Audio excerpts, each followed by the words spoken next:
ఓం వసుదేవసుతం దేవం కంసచాణూరమర్దనం దేవకీ పరమానందం కృష్ణం వందే జగద్గురుం. ఓం శ్రీ రాధాకృష్ణాభ్యాం నమ. కృష్ణం వందే జగద్గురుం, అర్జునం వందే జగదే కబీరం. ప్రతి మనిషి కూడా అప్పుల్లో ఉన్నారండి.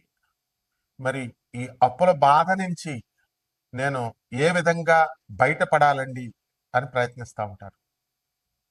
మరి 10,000 రూపాయల జీతం దగ్గర నుంచి ఒక 4-5 లక్షలు రూపాయల జీతగాళ్ళు కూడా అప్పులు అనేటటువంటివి తప్పవు.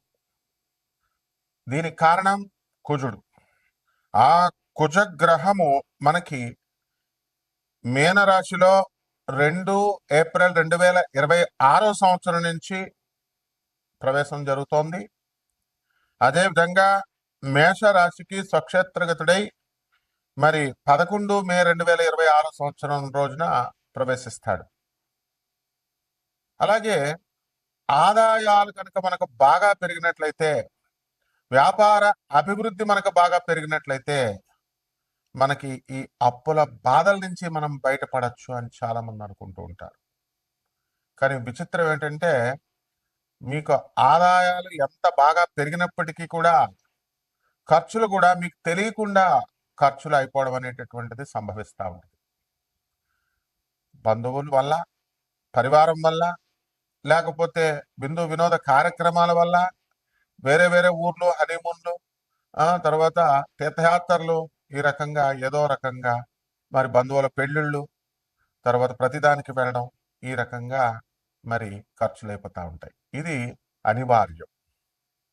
అటువంటి ఏ కారణంగా వస్తుందంటే గురుడు యొక్క వ్యయస్థితి కారణంగా కొన్ని స్థానాల్లో గురుడు ప్రవేశించడం ద్వారా మనకి ఈ అధిక అనవసరమైనటువంటి వ్యయం మనకి కలుగుతూ ఉంటుంది. మనకు అటువంటి గురుడు కర్కాటక రాశిలోకి మరి 2 జూన్ 2026 సంవత్సరం నుంచి ప్రవేశించడం జరుగుతుంది. అది 31/10/2026 సంవత్సరం వరకు ఉంటుంది. మరి ఏమండి మాకు ఇప్పుడు 15 లక్షలు, 20 లక్షల రూపాయల అప్పులు ఉన్నాయండి. ఇవి అన్ని చిన్న సైజు వాళ్ళ కోరికలు ఇవి తీరిపోవాలా? దీనికి ఏదైనా సరే ఒక మంత్రం ఇవ్వండి, ఒక యక్షిని మంత్రం ఇవ్వండి, లేకపోతే చక్కగా తొందరగా వచ్చేటటువంటి ఒక ఉపాయం. ఈ మధ్యకాలంలో రెమెడీస్ అందరూ చెప్పడం వల్ల పాపం ఆ రెమెడీస్ వల్ల తొందరగా మీకు ఫలితాలు వస్తాయేమో అనేటటువంటి ఆశతో ప్రతి ఒక్కళ్ళు కూడా రెమెడీస్ చెప్పండి అని అడుగుతూ ఉంటారు. అసలు మీ జాతకం ఏమిటి? మీ జాతకంలో ఇదంతా కూడా గోచారం అంతా కూడా కోటాను కోట్ల మందికి కామన్ ప్లాట్ఫారం మీద చెప్పబడేటటువంటిది. నాసా మనకి ఎప్పటికప్పుడు విడుదల చేస్తూ ఉంటుంది పైన ప్లానెట్స్ ఎలా తిరుగుతున్నాయి, గ్రహాలు అనేటటువంటివి. దాని లైవ్ రిపోర్ట్స్ని చూసి మనం మీ యొక్క వ్యక్తిగత జాతకాలను మనం చూసి చెప్పినప్పుడు మనకు అర్థమవుతూ ఉంటుంది ఎప్పుడు అప్పులు తీరతాయి, ఎప్పుడు ఏంటి అన్నది. మీరు దాన్ని చాలా వెరీ క్యాజువల్గా తీసుకోవడము, ఫోన్ ఉంది కదా అని కొట్టేసేయడము, మామూలు జ్యోతిష్కులకు కొట్టేసినట్లు కొట్టేసి నా ధనుసు రాశి అండి బాగుంటుందండి అట్లా అడగకూడదు. అలాగే నా అప్పులు తీరిపోతాయండి, నాకు ఈ యొక్క రెమెడీస్ చెప్పేసేయండి, నాది గురుడు 4వ ఇంట్లో ఉన్నాడండి, మీనరాశి అండి, ఇట్లా అస్సలు అడగకూడదు. అందువల్ల ఎందువల్ల ఇలా అయిపోయింది అని అంటే యూట్యూబ్లో మీకు ఎక్కువ మంది మీకు శాస్త్రం తెలియనటువంటి వాళ్ళు, గురు పరంపర లేనటువంటి వాళ్ళందరూ కూడా ఇష్టం వచ్చినట్టుగా ఈ ఛానల్స్ అన్నీ కూడా వాళ్ళు ప్రోత్సహించడం వలన కంటెంట్ కావాలి కాబట్టి ఛానల్స్ ప్రోత్సహిస్తాయి. ఇక ఈ డమ్మిగాళ్ళందరూ వచ్చి చెప్పడం వల్ల ఏమైపోయిందంటే జ్యోతిష శాస్త్రం మొత్తం భ్రష్టు పెట్టిపోయింది. మీరు కూడా వాళ్ళు వాళ్ళ ప్రత్యేకత ఉండాలని గురుడు 4వ ఇంట్లో 6వ ఇంట్లో శని ఇలా చెప్తుంటే మీరు కూడా అలా తయారయ్యారు. మరి పోనీ ఇన్ని సంవత్సరాల నుంచి వింటున్నారు, మీ అప్పులు తీరినయ్యా? ఇన్ని సంవత్సరాల నుంచి ఉంటున్నారు, మీ అక్రమ సంబంధాలు అలాంటివి ఏమన్నా మానుకున్నారా? ప్రవచనాలు వింటున్నారు, ఎంతో మంది ప్రవచనకారులు చాగంటి గారు వీళ్ళందరూ కూడా ఎన్నో సంవత్సరాల నుంచి చెప్తున్నారు. ఒక్కొక్కళ్ళు గోశాలు పెట్టుకున్నారు, దేవాలయాలు పెట్టుకున్నారు. వాళ్ళకి అబ్బాయి గురుగారులు అండి డొనేషన్లు ఇవ్వాలండి, ఇస్కాన్ వాళ్ళండి, వాళ్ళు ప్రతి తిథికి కూడా నరసింహస్వామి బర్త్డే ఈరోజు డబ్బులు వేసేయండి అన్నదానం చేస్తాం, ఈ రకంగా తయారైపోయినాయి మొత్తం అన్ని సంస్థలు కూడా. మరి దానివల్ల ఆధ్యాత్మికత భ్రష్టత్వం అయిపోయింది. కాబట్టి నిజమైనటువంటి ఆది గురువు అయినటువంటి పరమేశ్వరుడు మరి చక్కగా ఆయన సిద్ధాంతాన్ని, ఆయన ఐడియాలజీని with no deviations lord Krishna చెప్పారు. లార్డ్ కృష్ణ చెప్పినటువంటి ఐడియాలజీని మళ్ళీ చక్కగా పరమేశ్వరుడే ఆయన అవతరించి ఆనందమూర్తిగా వచ్చారు. మరి ఆయన ఈ కలియుగాంతానికి మనకి భగవంతుడు కలియుగాంతం వరకు కూడా ఓం నమో వెంకటేశాయ అని అంటాం. వెంకటేశ్వరుడే కలియుగానికి అధిపతి అని చెప్తాం, కలియుగ దేవుడు అంటాం. అలా కలియుగం తర్వాత నెక్స్ట్ ట్రాన్సిషన్ జరుగుతుంది. నెక్స్ట్ యుగానికి సత్యయుగానికి వెళ్తారు. అప్పుడు మిమ్మల్ని రక్షించేది ఒకే ఒక్క మంత్రం, బాబానాం కేవలం. బం బం బాబా అంటూ శివుడికి చెప్తాం కదా, బాబానాం కేవలం చెప్పబడింది కలియుగ భవిష్యత్తు పురాణంలో. మరి కల్కి అవతారం మనకి చక్కగా శంభాలా గ్రామంలో పుడతాడని చెప్పారు. ఆ శంభాలా గ్రామమే దానికి గుర్తిచ్చారు, first landscape on the earth అని. అదే గూగుల్ చేసి చూడండి, సింగ్ భూమి, అదే జార్ఖండ్లో ఉంది, బీహార్లో, జార్ఖండ్లో. మరి అది ఆనందనగర్ దాని పేరు. మరి అక్కడ తపస్సు చేసినటువంటి వాళ్ళు, మరి అక్కడ ఎప్పుడు కూడా ధర్మ మహా సమ్మేళనాలు జరుగుతూ ఉంటాయి. దానికి ఆ యొక్క మంత్ర జపము, చాంటింగ్ జరుగుతూ ఉంటుంది, బాబానాం కేవలం కీర్తన జరుగుతూ ఉంటుంది. ఇవన్నీ కూడా మీరు తెలుసుకోవాలి సీరియస్గా. ఎందుకంటే లార్డ్ కృష్ణ మధురలో పుట్టాడు, దట్స్ ఆల్. గోకులంలో పెరిగాడు. రాముడు అయోధ్యలో పుట్టాడు, అయోధ్యలో పెరిగాడు, అంతే. దానికి రామాయణం మైథాలజీ ఇది కల్పితము, కావ్యము, ఊహాజనితము.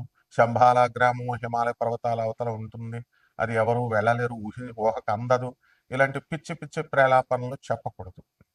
మీకు తెలియనప్పుడు నోరు మూసుకొని ఉండాలి, ప్రవచనకారులైనా స్వామీజీలైనా.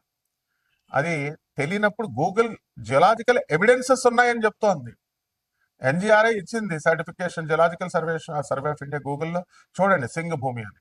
Then how dare you are saying that Shambhala అనేటటువంటిది అక్కడెక్కడో హిమాలయ పర్వతాల అవతల ఉంటుందని చెప్తారు. అది ఊహాజనితం అని చెప్తారు. కలియుగ భవిష్యత్తులో పురాణాలన్నీ ఊహాజనితాలా? బ్రాహ్మణులు రాశారంటారు ఒకడు, వేదాలన్నీ కూడా 4 శ్లోకాలు చెప్పేసి ఇవన్నీ కూడా ఆవిర్భవించేసి శివుని యొక్క గంట ఢమరక నాదం నుంచి వచ్చినాయి అని చెప్పేటటువంటి వాళ్ళంతా ఎందుకు? రాముడు కల్పితం, రామాయణం కల్పితం అన్నప్పుడు ఎందుకు నోరెత్తట్లేదు? సో మీ జీవితాలు బాగోవాలంటే ఇలాంటివన్నీ, ఇలాంటి అశాస్త్రమైనటువంటి అవైదికమైనటువంటి ప్రవచనాలు చెప్పేటటువంటి వాళ్ళ ప్రవచనాలు విన్నా నాశనం అయిపోతారు. కాబట్టి ఇక్కడ మనకి స్వామి వివేకానందుల వారు చెప్పారు, రామకృష్ణ పరమహంస చెప్పారు, తర్వాత మన ప్రభాత్ రంజన్ సర్కార్, ఆనందమూర్తి గారు, తర్వాత పరమహంస యోగానందుల వారు, రమణ మహర్షి, జగద్గురు ఆదిశంకరాచార్యుల వారు, రామానుజాచార్యుల వారు, వీళ్ళ ప్రవచనాలు వినండి. ఇప్పుడున్న వాళ్ళు ఎవరిష్టం వచ్చినట్టు వాళ్ళు చెప్పే ప్రవచనాలు ఎందుకు వింటారు మీరంతా? ఏం మార్చారు? మీ జీవితాలను ఏం మార్చారు వాళ్ళు? ఏం మార్చగలరు వాళ్ళు? ఇంకా ఎదురు మీకు కాశీలో మడి భోజనాలు పెడతాం, కింద హాల్ కడుతున్నాం, డబ్బులు ఇవ్వండి, పైన కింద ప్రవచనాలు చెప్పిస్తాం. ఇంకా ప్రవచనాలు చెప్పేవాళ్ళు లేరా? అశాస్త్రమైన ప్రవచనాలు చెప్పిస్తావా? సో పైన మనము ప్రవచనాలు చెప్పేటప్పుడు పైన మనం ఏం చేస్తాము, మళ్ళీ ఈ యొక్క హాల్ కడుతున్నాము, మడి భోజనాలు పెడతాము, కింద ప్రవచనాలు కట్టిస్తాము, ఇట్లా చెప్తున్నారు. సో ఇవన్నీ కాకుండా మీ అప్పుల మార్గాలు తీరాలన్నా, ఈ యొక్క ఆదాయాలు పెరగాలన్నా డైరెక్ట్గా శివుడి యొక్క ఐడియాలజీని మీరు ఫాలో అయినప్పుడు, కృష్ణుడి యొక్క ఐడియాలజీని మీరు ఫాలో అయినప్పుడు మాత్రమే వస్తుంది. దానికోసం మీ పర్సనల్ జాతకము చెబుతుంది. అండ్ దాని నుంచి రెమెడీస్ అనేటటువంటి కరెక్ట్ రెమెడీస్, ఇలాంటి పిచ్చి పిచ్చి వాళ్ళు చెప్పేటటువంటి చెట్టు పుట్ట మా దగ్గర హోమాలు చేయండి, 5 లక్షలు ఇవ్వండి, 25 లక్షలు ఇవ్వండి, all this nonsense remedies అన్ని కూడా మీకు హెల్ప్ చేయు. So what are the correct remedies అనేటటువంటివి తెలుసుకోండి. ఒక్కొక్క రాశి వారికి, ద్వాదశ రాశుల వారికి ఈ యొక్క గ్రహ సంచారం వలన ఏ విధంగా ఫలితాలు ఇస్తాయో చూద్దాం. ధనుస్సు రాశి, ఈ ధనుస్సు రాశి వారికి అందరికీ కూడా అర్ధాశ్రమంలో శని, కుచ, బుధ గ్రహాలు ఉండడం ద్వారా మీకు ప్రతి పని కూడా ఆటంకంగా, అడ్డంకులతో ముందుకు వెళ్తూ ఉంటుంది. అయినా సరే చాలా కష్టపడి ఎక్కువ ఎఫర్ట్స్ పెట్టడం ద్వారా మీకు పనులు అనేటటువంటి ముందుకు వెళతాయి. అనేక రకాలైనటువంటి వ్యాపారాలు చెయ్యాలి అనేటటువంటి ధోరణితో మీరు ముందుకు వెళ్తారు. అలాగే ఈ ధనుస్సు రాశి వారికి అందరికీ కూడా సప్తమ స్థితిగతుడైనటువంటి గురుగ్రహ ప్రభావం వలన మీకు పనులన్నీ కూడా మీరు ఎక్కువ శ్రద్ధ పెట్టినట్లయితే ఎవరో ఒకరి సలహాల ద్వారా మీకు ముందుకు వెళ్తారు. అలాగే చార్టెడ్ అకౌంటెంట్లకి, బ్యాంకింగ్ సెక్టార్స్లో ఉన్నటువంటి వాళ్ళకందరికీ కూడా మంచి లాభాలు జరగడానికి అవకాశాలు ఉన్నాయి.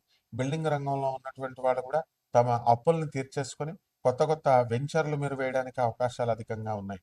ఎవరికైతే అక్రమ సంబంధాలు ఉన్నాయో అటువంటి వాళ్ళందరూ కూడా ఇమ్మీడియట్ గా మీరు మానేసుకోకపోతే చాలా అనర్థాలకి దారి తీస్తుంది అనమాట.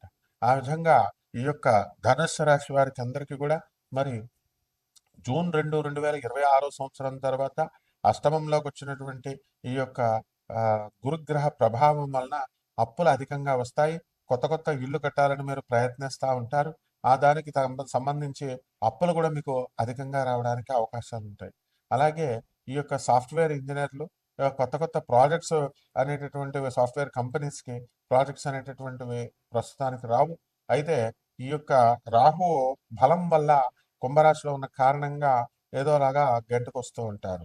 అయితే ఈ యొక్క రవి మేషరాశిలోకి మనకి 14/4/2026 సంవత్సరంలో ఉండడం ద్వారా మీ పిల్లలు మంచి బ్రహ్మాండంగా సక్సెస్ఫుల్గా మీరు సాధించుకుని ముందుకు వెళ్తారు.